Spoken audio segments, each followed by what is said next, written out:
Good morning. ఈ winter సీజన్‌లో normal టీయే కాకుండా ఇలా వామాకు టీ కూడా ట్రై చేయండి. ప్రాసెస్ ఎలానో చూసేయండి. స్టవ్ ఆన్ చేసి బౌల్ పెట్టేసుకొని ఒక చిన్న గ్లాస్ వాటర్ పోసుకొని అందులో 2 స్పూన్స్ టీ పౌడర్ వేసేసుకొని 3 స్పూన్స్ షుగర్ కూడా వేసేసుకోండి. వామాకులను చిన్న పీసెస్ లాగా కట్ చేసుకొని వేసుకోండి. కొద్దిగా వా అల్లం కూడా కచ్చపచ్చ దంచి వేసేసుకోండి. అది కొద్దిగా వేడి అయ్యాక అందులోనే 1 గ్లాస్ పాలు కూడా వేసేసుకోండి. మీకు కుదిరితే షుగర్ బదులు బెల్లం కూడా వేసేసుకోవచ్చు.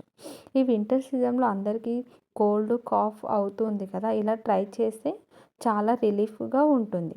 డైజెషన్‌కి కూడా యూజ్ అవుతుంది. అండ్ వెయిట్ లాస్ కూడా అవుతారు. ఇలా కొద్దిగా టీ మసిలాక కప్‌లోకి పోసేసుకొని తాగేసుకోవడమే. మీకు కూడా నచ్చితే లైక్ చేయండి, షేర్ చేయండి, కామెంట్ చేయండి అండ్ మరిన్ని వీడియోస్ కోసం సబ్స్క్రైబ్ చేసుకోండి. ఓకేనా? బాయ్. మరి మీరు కూడా ట్రై చేసినట్లయితే